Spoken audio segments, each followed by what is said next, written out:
I've been involved in medical cannabis for about 5 years. I lived up the mid-north coast, and I was introduced to a guy who was making it on the black market and giving it away for free. I was absolutely astounded at the time at some of the results that I was seeing, particularly in relation to epilepsy. About 18 months ago, I moved down to Newcastle. I was amazed to find the Church of Ubuntu here. I didn't know anything about it, and started working here soon after, and I've been absolutely amazed at the amount of people that the Church of Ubuntu is helping, and how effectively the oils are treating people's ailments and assisting people in getting off pharmaceutical drugs. Personally, I guess for me over the years, I saw a lot of anecdotal evidence, and I actually started working closely with the head radiologist at Randwick Children's Hospital, who explained a lot of the scientific and medical aspect of things to sort of tie up with what I'd seen anecdotally. I'm an ex-rugby league player. I'd had a number of injuries throughout my career, including a number of concussions. And the more I learned from the doctors and scientists in relation to concussion and the benefits of cannabis oils on anything neurological, I started to take the oils to repair any damage that had been done through concussion over the years.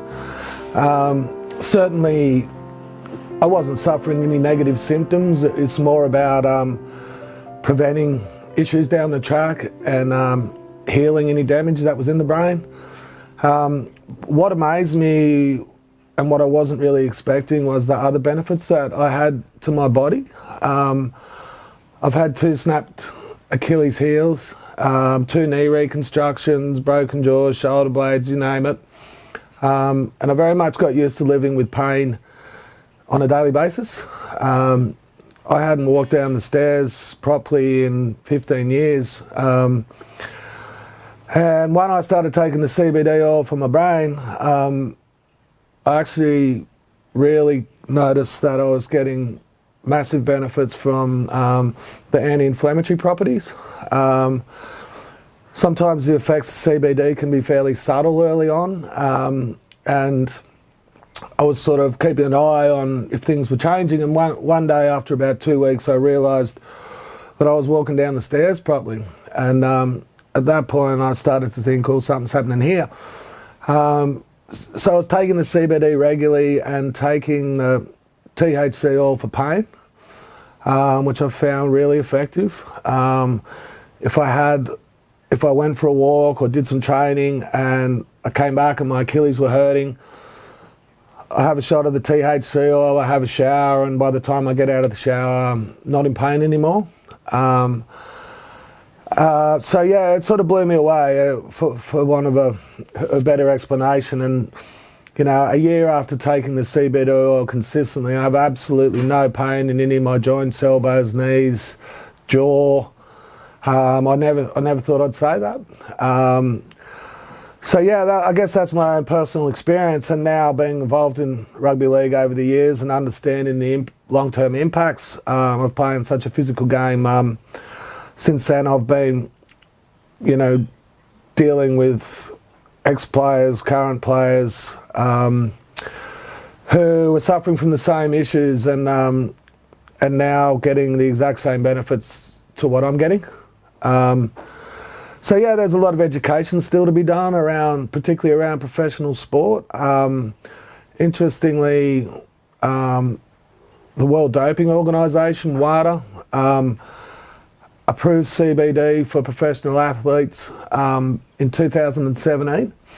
But around the world, there's still a lot of sporting bodies that don't allow cannabis oils for their athletes, which is really sad, but also just an issue of people not understanding the benefits and risks involved with the oils. So Whilst we're getting there in Australia slowly, you know, in places like the United States, Canada, Israel, where it's been happening for a long time, they're a long way ahead of us. So, and an example of that, which I'm trying to educate sporting bodies in Australia about, is Major League Baseball in America, who've just recently taken cannabis products off their banned substance list and put pharmaceuticals on.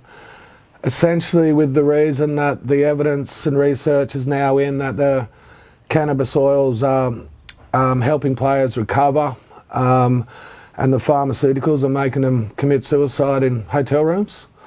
So a big organisation like Major League Baseball taking a step like that, every single person who plays Major League Baseball in the States, from kids right the way through now, need to do a course on medical cannabis and the benefits of it. The NFL's following behind. I think obviously it will translate to other sports over the course of time, but it's important that this happens as quick as possible because, you know, the benefits for athletes, particularly neurologically, you know, the evidence and the peer-reviewed papers have all been done. It's just a matter of educating the authorities, sporting bodies and the public about, you know, how safe and beneficial it actually is. The beauty of working here is that you get every walk of life. And one of the things that I've enjoyed about working at Ubuntu so much, and certainly has been invaluable to my knowledge, is that we don't just prescribe oils to people. We prescribe it, we stay with them till we know it's working, we follow up and we see how they're going 3 months down the track and again further down the track. So what we learn from that is what's working and what isn't working. We learn what cannabinoids are effective for different ailments. And for me that's been invaluable because when you're dealing with people who are sick or unwell, you know, for me to do this role, I have to be 100% sure that what I'm advising them is actually going to be beneficial for them. And so doing that follow-up process, you know, we certainly get to see the results. I think probably since I've been here, one of the things that's blown me away, or two of the things really, is one is the amount of people suffering from anxiety, and the simple CBD oil with nothing psychotropic in it is extraordinarily beneficial for people with anxiety. You know, I have people who come to me with anxiety rated at 100, and when I talk to them 2 weeks later, their anxiety is a 4 or 5. It changes their life, gets them out of the house. It's good for them in every way, shape or form. So it's actually surprised me how many people in our society do have anxiety. And you know, it's a natural fix for that. I guess also I've learned that many of the diseases are inflammation based, and it's very effective for that. I think probably one of the hardest bits about working here is when you get someone who's been following their doctor's advice and taking antidepressants or painkillers or slow release morphine for a number of years, and now at the age of 60 their liver, kidney is packing it in and they no longer can take them with no legal alternatives. You know full well that if you had got those people 20 years ago and they were taking the oils instead of the pharmaceuticals, then their inner organs would be in better shape, not in worse shape. You know, sometimes that's a bit sad because you just wish you could have got to them earlier. And I think that's so important why we've got to educate people, because it is a natural, healthy alternative, and it gives patients the same relief without the negative side effects. So yeah, I've been a little bit shocked at, I guess, some of the side effects that people suffer from the pharmaceutical drugs, and I get a little bit shocked at how often they just continually get prescribed, because I find it hard to believe that the doctors don't understand the side effects that we're seeing on a daily basis. And I guess that makes you lose faith a little bit in the whole medical system. You know, I'm I'm not anti pharmaceuticals, and I'm certainly not a doctor. I can only sort of draw my conclusions on the evidence that I see here. But we have so many people that wean off those hardcore pharmaceuticals with damaging side effects onto the oils. I find it's generally a fairly easy transition for them because the oils are giving them the relief that they need. And honestly, as far as motivation, sleep, headspace goes, it's life-changing for them, and it's a simple, safe change to make. So we're all here. Thank you for joining me this morning. I'm going to show you how to make a hemp milk smoothie. Now you can put hemp seeds over any meal to get the benefits of this nutrient-rich phytonutrient food, but it's really good to blend it first. So that's why I love to have my smoothie every day, because then the nutrients in the hemp seeds are bioavailable. So it's easily digested and goes through your system easier, because the hemp seeds are rich in omega-3 and 6, a little bit of 9. They've got so many vitamins and minerals in them. So I know that my day is going to be fantastic if I start my day right with a hemp milk smoothie. Andy? Thanks, Karen. You're welcome, darling. There you go, gorgeous. Thank you so much. You're welcome. Lovely. Education is absolutely key. And look, when I first heard about medical cannabis, I didn't know anything about it either. You know, I guess I completely understand the stigma around it in society. And I guess for me, the change came about by seeing with my own eyes, and then educating myself, and then talking to doctors and scientists. And once you've seen what it does and how it helps people, it's very hard to walk away from. So for me, that process is coming. We need to use, we need the public to understand that it's a healthy, effective medical treatment, completely unrelated to, you know, the perception of hippies sitting around smoking joints and bongs. Again, you know, in the States, where it's been legal for 20 years, a lot of people still take and get the benefits by smoking it.